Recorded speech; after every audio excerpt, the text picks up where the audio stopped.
Bengali international Literary সোসাইটির উদ্যোগে new ইয়র্কে অনুষ্ঠিত হল 2 দিনব্যাপী চতুর্থ রকল্যান্ড রিট্রিট ও বইমেলা।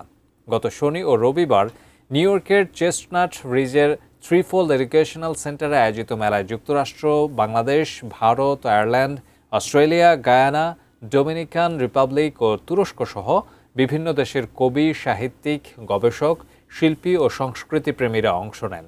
এবছরের মেলার প্রতিপাদ্য বিশ্ব সাহিত্য ও সংস্কৃতিতে সারি। বইমেলা উদ্বোধন করেন সাবেক উপাচার্য ও লেখক ডক্টর মোস্তফা সরওয়ার। এবারের বইমেলায় সাহিত্যে বিশেষ অবদানের স্বীকৃতি হিসেবে বিলস অ্যাওয়ার্ড পেয়েছেন তিনি।